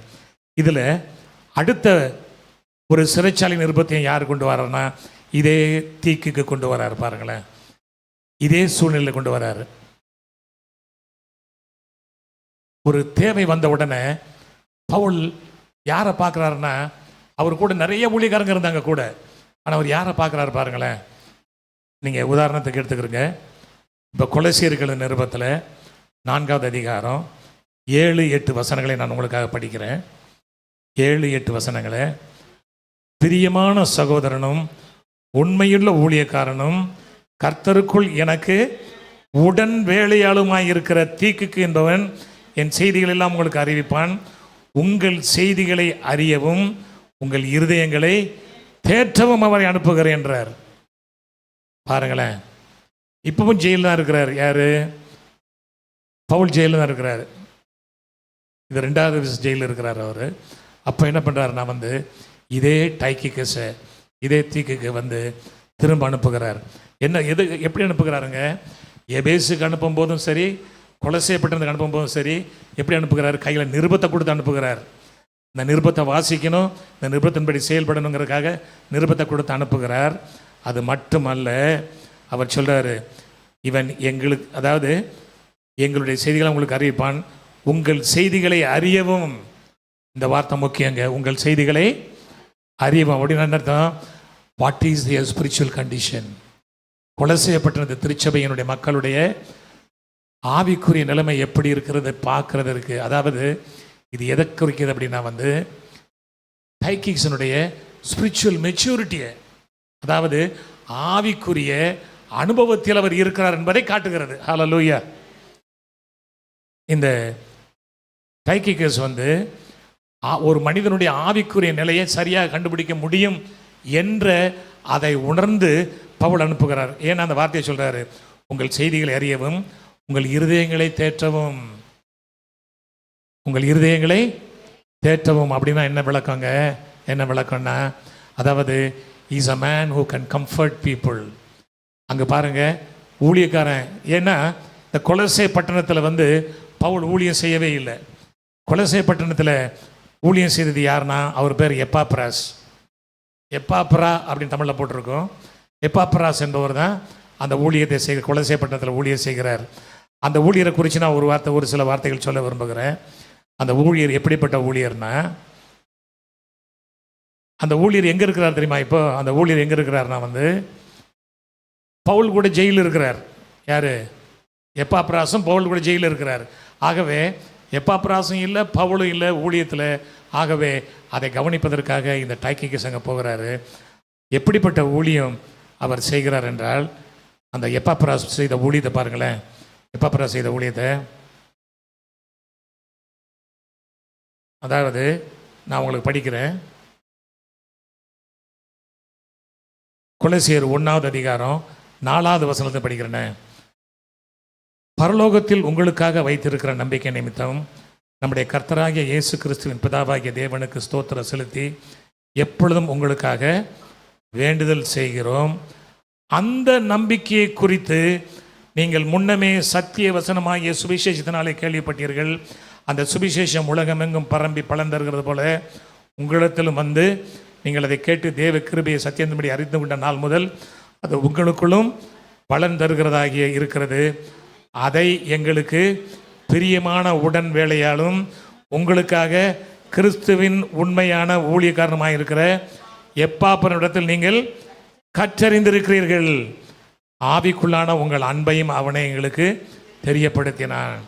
இந்த ஊழியக்காரன் ஒரு நல்ல ஊழியக்காரங்க. இந்த எப்பாப்பராவை குறித்தும் ஒரு செய்தியை கொடுக்கலாம், அது இப்போ நேரம் இல்லை. இந்த எப்பாப்பரா எப்படிப்பட்ட ஊழியக்காரன்னா, இந்த கொலசே பட்டணத்தில் என்ன நடக்குதுன்னா, கொலசே பட்டணத்தில் மட்டும் கிடையாது, எங்கெல்லாம் பவுல் போகிறாரோ அங்கெல்லாம் இருக்கிற யூதர்கள் சபையில் வந்து கலாட்டா பண்ண ஆரம்பிச்சிருவாங்க. எப்படி? என்ன கலாட்டான்னா, எல்லாரும் நீங்கள் நியாயப்பிரமாணத்தை கடைப்பிடிக்கணும், நீங்கள் எல்லாரும் நியாயப்பிரமாணத்தை கடைப்பிடிக்கணும், நீங்கள் சர்க்கம்சைஸ் பண்ணிக்கிறணும், விருத்த சேதனம் பண்ணிக்கிறணும், நியாயப்பிரமாணத்தை கடைப்பிடிக்கணும்னு சொல்லுவாங்க. இது ஒரு குழப்பத்தை ஏற்படுத்தி கொண்டே இருந்தது. இந்த குழப்பத்திலிருந்து விடுபடுவதற்காக என்ன பண்ணுறாரு பாருங்களேன். இப்போ அவரை குறித்து படிங்க. இந்த எப்பாப்பரா எங்கே இருக்கிறாருன்னு நான் உங்களுக்கு காட்டிடுறேன். கொலோசியர்களுக்கு 4வது அதிகாரத்தில் 12வது வசனத்தை படிக்கிறேன்.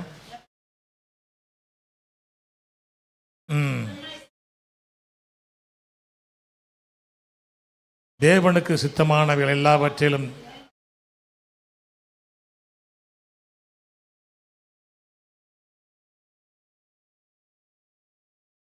போராடுகிறான். பாருங்களேன், ஜெயில தான் இருக்காரு அவர் கூட. ஆனா ஜெபத்தில் யாருக்கு? அவங்களுக்காக மட்டுமல்ல. அடுத்த வசனத்தை படிங்க. இறப்பொழியருக்காகவும் மிகுந்த ஜாக்கிரதை உள்ளவனாக இருக்கிறேன் என்று நான் உங்களுக்கு சாட்சியாக இருக்கிறேன். பாருங்களேன், அதாவது பவுல் தெரிந்து கொண்ட உதவியாளர்கள் போற அவர்கள்லாம் ஜெம்முங்க, நல்ல ஊழியக்காரர்கள், அதாவது ஆத்ம பாரமுள்ள ஊழியக்காரர்களாக இருந்திருக்கிறாங்க. அதாவது இவங்கெல்லாம் பேரை படிச்சிருக்கிறோம் அவ்வளவுதான். ஆனால் அவங்கள பற்றி நமக்கு வேற புரியல. ஆனால் இவர்கள்லாம் பார்க்க போனீங்கன்னா அருமையான ஊழியக்காரர்கள். இவங்கெல்லாம் அருமையான ஊழியக்காரர்கள். அது மட்டுமல்ல, வேதத்தில் என்ன பண்ணிட்டாங்கன்னா, இந்த நியாயப்பிரமாணக்காரர்கள் தவறாக போதிச்ச உடனே அந்த போதனையை உடைக்கும்படிக்காக அந்த ஃபால்ஸ் டீச்சிங் எங்கே இருக்குன்னா நீங்கள் படித்து பார்த்தீங்கன்னா, கொலோசியர் 2வது அதிகாரத்தில் 13 - 15 வரையும் இருக்கும். கொலோசியர் 2வது அதிகாரத்தில் 13 - 15 வரையும் இருக்கும். அதை படிக்க வேண்டாம். இப்போது நியாயப்பிரமாணத்தை குறித்து அந்த எழுதப்பட்டிருக்கிறது. அதனால் அவர்கள் வழி விலகி போய்விடக்கூடாது என்பதற்காக, சபை வழி விலகி போய்க்கூடாது என்பதற்காக, அவைகளை சரியான வழியில் நடத்த என்பதற்காக இப்போ தீக்கிக்க கொலை பண்ணதுக்கு அனுப்புகிறார். கொலை பண்ணதுக்கு சேர்றார். கொலை பண்ணதுக்கு அவர் அதுக்காக மட்டுமல்ல. இந்த டைக்கிகஸை பற்றி நான் என்ன புரிஞ்சுக்கிட்டேன் அப்படின்னா, அவர் எங்கெல்லாம் பிரச்சனை இருக்குதோ அங்கெல்லாம் போய் பிரச்சனைகளை தீர்க்கிறவர் அவர். ஹல்லேலூயா. இன்னைக்கு நிறைய பேர் இருக்கிறோம். நம்ம பிரச்சனைகளை உண்டு பண்ணுவோமா, தீர்ப்போமா? ஒரு இடத்துல போனால் நம்ம பிரச்சனையை கொடுப்போமா, பிரச்சனையை தீர்ப்போமா? அதை நம்ம தான் முடிவு பண்ணிக்கிறோம்.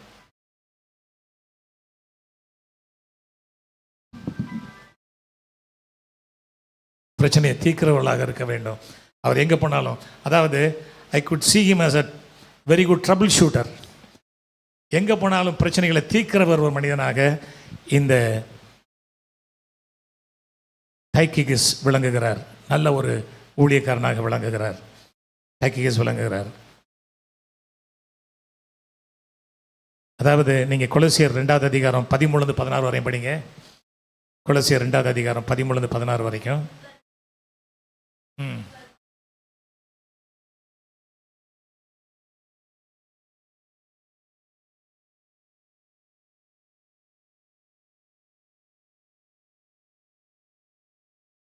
கட்டளைகளால் நமக்கு விரோதமாகவும் இருந்த கையெழுத்தை குலைத்து நடுவிலிருந்து எடுத்து சிலுவையின் மேல் ஆணி அடித்து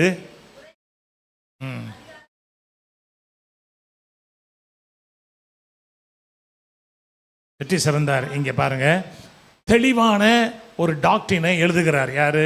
அப்போஸ்தலனாகிய பவுல். என்ன எழுதுகிறார்னா, நியாயப்பிரமாணம் கொடுக்கப்பட்டது, அது நமக்கல்ல, யூதர்களுக்கு கொடுக்கப்பட்டது. சபைக்கு அது அல்ல. அதை அவர் சிலுவையிலேயே அதை நிறைவேற்றி முடித்து விட்டார் என்பதை வெளிப்படுத்துகிறார். ஆகவே நீங்கள் இந்த எதுக்காக இதை சொல்கிறேன்னா, நியாயப்பிரமாணத்தை நம்ம பின்பற்றணுமான்னு உங்களை யாராவது கேட்டால் இல்லைன்னு நீங்கள் தைரியமாக சொல்லணும். அதுக்கு தான் முக்கியம். நியாயப்பிரமாணத்துக்கு நமக்கும் சம்பந்தம் இல்லை. ஆகவே அதை நாம் சரியாக புரிந்து கொள்ள வேண்டும். அது மட்டுமல்ல, பவுல் அழகாக எழுதியிருக்கார். அதை நீங்கள் வீட்டில் போய் படித்து பாருங்கள். கொலோசியர் 1வது அதிகாரத்தில் 14 - 20 வரையும் படிச்சிங்கன்னா, இயேசுவை குறித்த வெளிப்பாடுகளை தெளிவாக கொடுக்கிறார்.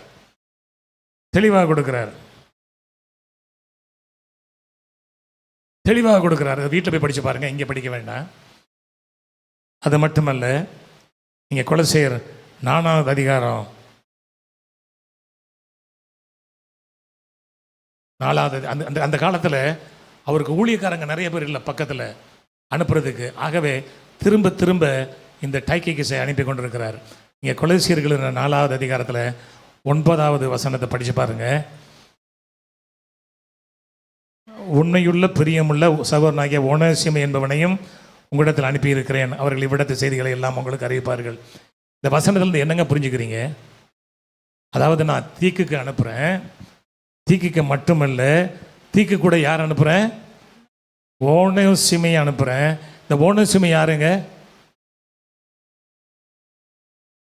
இல்லை, நீங்கள் பிலோமோன் நிருபத்தை படித்தா தெரியும். பிலோமோன்றது ஓடி போன ஒரு அடிமை. பிலோமோன் வீட்டில் அடிமையாக இருந்து, பிலோமோன் நிருபத்தை நீங்கள் இப்போ படிக்க வேண்டாம். ஏன்னா அடிமையாக இருந்து, நான் சொல்கிறத கேளுங்க. பிலோமோன் வீட்டில் அடிமையாக இருந்து, அங்கே அடிமையாக இருந்து அந்த அடிமை ஊழியம் செய்யும் போதே அங்கேருந்து எதையோ பொருளை திருடிட்டு ஓடி போயிட்டார். அவர் இயேசு ஏற்றுக்கொள்ளாததுக்கு முன்பாக இவர் போய் பவுலை சந்திக்கிறார். பவுல் அவரை சிறைச்சாலையில் சந்தித்து அவரை இயேசு கிறிஸ்துவுக்கு அடிமையாக மாற்றினதுக்கப்புறம் பவுலுக்கு ஒரு சிறந்த உதவியாளராக அந்த ஓனேசிமை மாற்றுறார். மாற்றினதுக்கப்புறம் இந்த என்ன பண்ணுறாருன்னா, திரும்ப இவரை பிலோமோன்கிட்ட அனுப்பணும் அப்படிங்கிறக்காக அனுப்புகிறார். இங்கே அனுப்பும் பொழுது பிலோமன் எங்கே இருக்கிறாருன்னா கொலை செய்யப்பட்டதான் இருக்கிறார். கொலை செய்யப்பட்டதான் பிலோமனும் இருக்கிறார். ஆகவே அந்த பிலோமனை வந்து என்ன பண்ணணும்னா இந்த உணவசியமை வந்து சரியான வழியில் நடத்துகிறார்களா என்பதை பார்ப்பதற்கு கூட யார் அனுப்புகிறாங்களே, இந்த டைக்கிகஸ் அனுப்புகிறார். ஆகவே he was a good supporter, அதாவது பிறருக்கு பரிந்து பேசுகிற ஒரு நல்ல ஊழியக்காரன் இந்த டைக்கிகஸ். ஒரு பிரியமான சகோதரன், உண்மையுள்ள ஊழியக்காரன், ஆற்றுகிறவன், தேற்றுகிறவன், சத்தியத்தை போதிக்கிறவன், மட்டுமல்ல பிறருக்காக பரிந்து பேசுகிறவன். ஹல்லேலூயா! இப்படிப்பட்ட நல்ல குணாதிசயங்களை உடையவர் இந்த டைக்கிகஸ். அது மட்டுமல்ல அவரை நம்பி எதையும் செய்ய சொல்லலாம். நீங்கள் யோசித்து பார்க்கணும்.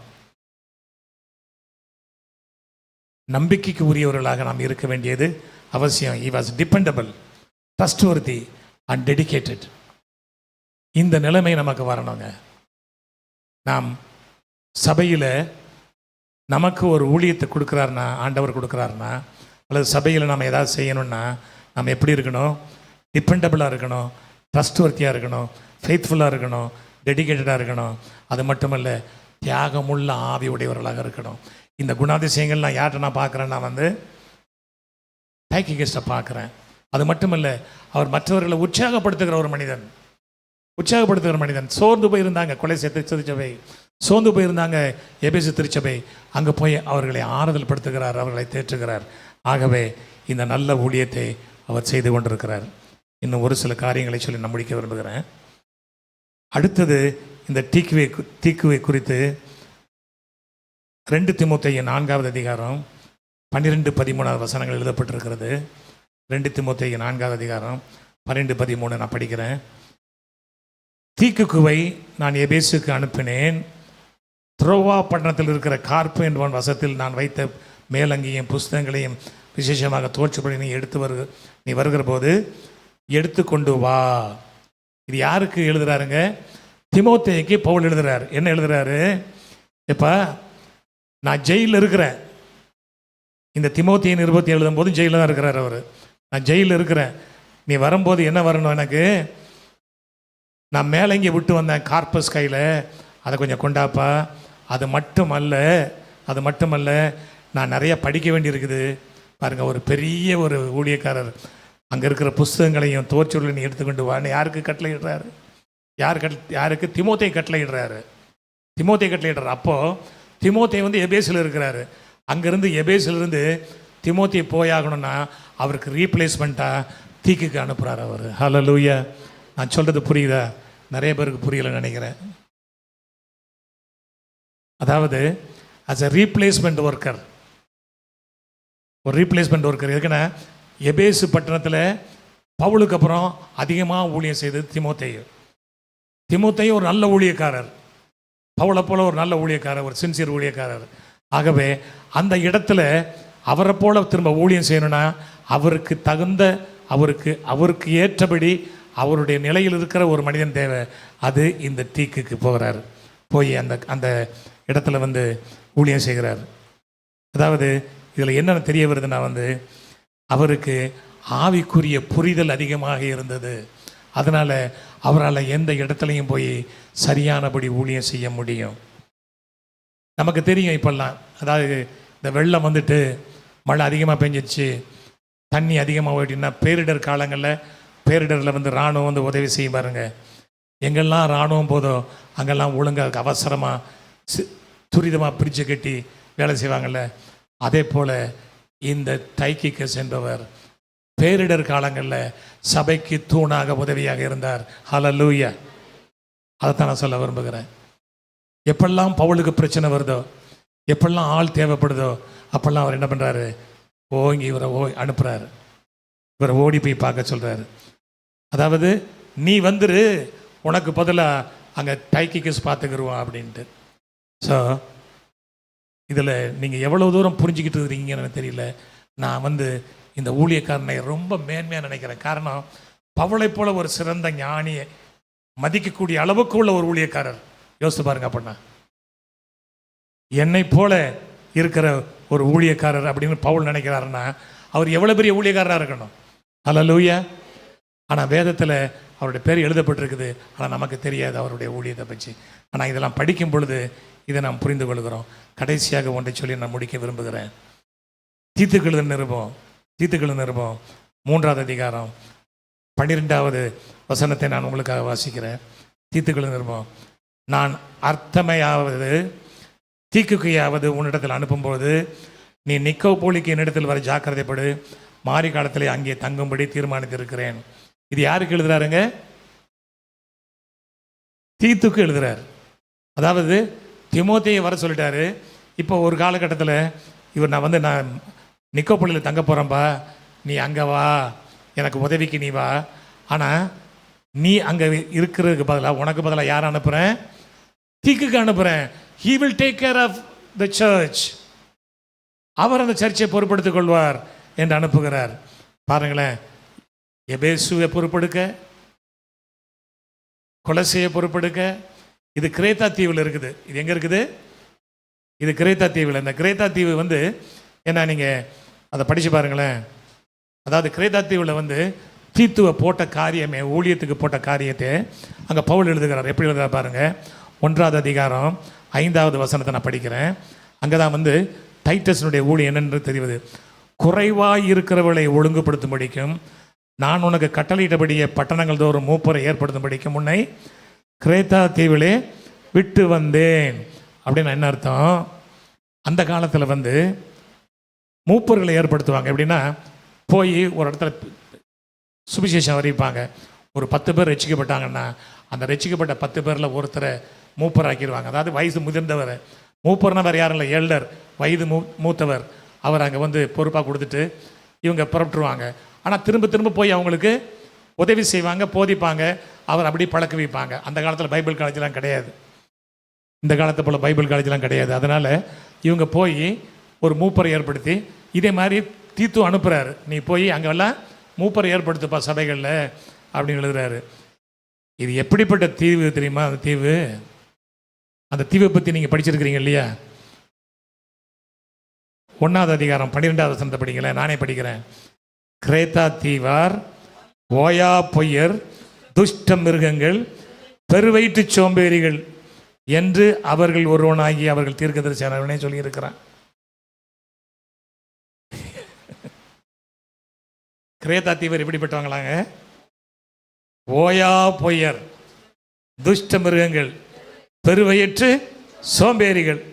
இதுதான் அவங்களுடைய சர்டிஃபிகேட்டு. இங்கே யார் ஊழியம் செஞ்சுட்டு இருக்கா? தீத்து அந்த இடத்துல போய் அப்படிப்பட்ட கடுமையான மக்களிடத்தில் ஊழியம் செய்ய தீக்கு அனுப்புகிறாரு. ஹல்லேலூயா. யோசித்து பாருங்களேன், அந்த இடத்துல ஊழியம் செய்ய இவரை அனுப்புகிறார். ஏன்னா அங்கே கிரேத்தா தீவில் இவ்வளவு இருக்குது. இது போக என்ன நடக்குதுன்னா, தீத்து 1:10 படிக்கிறேன். 1:10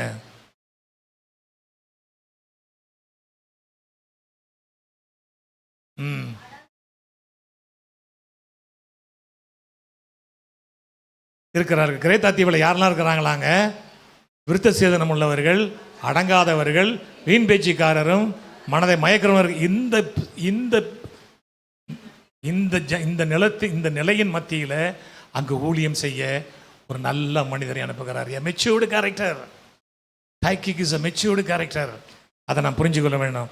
அப்போனா இந்த ஃபால்ஸ் டாக்டரின் உள்ள வராதபடி அவர் அங்கே பாதுகாத்துக் கொள்கிறார். ஏன்னா அவருக்கு தேவை டைட்டஸ் நிக்கோல் அங்கே வந்துடணும் அப்படின்ட்டு. எதுக்காக இதெல்லாம் சொல்கிறேன்னா, இதே மாதிரி வேதத்தில் அநேக கதாநாயகர்கள் மறைந்து இருக்கிறாங்க. அவங்களெல்லாம் கண்டுபிடிக்கணும். நீங்கள் படிங்க, கண்டுபிடிங்க. நான் ஒரு 20 பேரை சொல்ல முடியும் உங்களுக்கு. நான் 20 பேரை குறித்து என்னால் பேச முடியும். எதுக்கு சொல்ல வரேன்னா, இப்படி மறைந்து இருக்கிறார்கள். இவர்களை போய் தெரிஞ்சுக்கிட்டா தான் அவருடைய தியாகங்கள் நமக்கு புரியும். ஏன் இதை சொல்கிறேன்னா, நாமும், அதாவது நம்ம பேர் வருதோ இல்லையோ, நம்ம பேர் வெளியே வருதோ இல்லையோ, அதை பற்றி கவலைப்பட வேண்டாம். மறைவாகவே இருக்கலாம். அதாவது they are the behind the lamp lightன்னு சொல்லுவாங்க இல்லையா? லைம் லைட்னு சொல்லுவாங்க இல்லையா? அதாவது திரையின் பின்னணியில் ஊழியம் செய்கிறவர்கள். டிவி முன்னால் நான் ஒரு 15 நிமிஷம் பேசிடலாம். ஆனால் அந்த டிவி 15 நிமிஷம் போகிறதுக்கு எத்தனை பேர் வேலை செய்யணும்? அப்படி பின்னணியில் வேலை செய்கிற இந்த ஊழியக்காரர்கள். ஆகவே அவர்களை கனப்படுத்துவோம். அது மட்டுமல்ல, அவர்களைப் போல நாமும் தகுதியுள்ள ஊழியக்காரர்களாக மாறுவோம். இதுதான் முக்கியம். அவரை போல தகுதி உள்ள ஊழியக்காரர்களாக நாமும் மாற வேண்டும். ஏன்னா எத்தனை பேருக்கு இந்த செய்தி புரிஞ்சுது? ஒரு அல்லேலூயா சொல்லுங்க. அப்பா, எனக்கு சந்தோஷம். ஏன்னா நான் பேசுனது புரிஞ்சுதா இல்லையான்றத ஒரு கேள்விக்குறி எனக்கு இருந்தது. புரிஞ்சது இல்லையா? Praise God. கண்களை மூடி ஜெபிப்போமா? எங்களை நேசிக்கிற நல்ல பிதாவே, உம்மை நன்றி நிறைந்த இருதயத்தோடு ஸ்தோத்தரிக்கிறோம், துதிக்கிறோம் ஐயா. தகப்பனே, ஒரு நல்ல ஊழியக்காரனை குறித்து நாங்கள் தியானிக்கின்ற கிருபை பாராட்டினப்பா. வேதத்தில் அநேகர் மறைந்திருக்கிறார்களப்பா. இந்த டைக்கிஸை போல, இந்த ஒனோசிமஸை போல, இந்த எப்பாப்ராஸை போல, இந்த எப்பாப்ரேத்துவை போல, இன்னும் அர்க்கிமாஸை போல இன்னும் நிறைய பேர் மறைந்திருக்கிறார்கள் ராஜா. இவர்களை குறித்து நாங்கள் தெரிந்து கொள்ள காரணம், இவர்களை குறித்து நாங்கள் தெரிந்து கொள்ளும் பொழுது அவர்களைப் போல நாங்களும் மறைவாயிருந்து தேவனுடைய ராஜ்யத்தை கட்டும்படி திருச்சபைக்கு தூண்களாக இருக்க எங்களை உதவி பாராட்டுங்க. எங்கள் ஒவ்வொருவரையும் கருவிகளாய் பயன்படுத்தும். இந்த வார்த்தைகள் ஒவ்வொருவரையும் பலப்படுத்தட்டும், ஆசீர்வதிக்கட்டும். இயேசுவின் நாமத்தில் ஜெபிக்கிறோம் பிதாவே. ஆமென், ஆமென், ஆமென். ஹல்லேலூயா, ஹல்லேலூயா, ஹல்லேலூயா. ஒரு வாழ்த்து விடைபெறுவோம். Praise the Lord.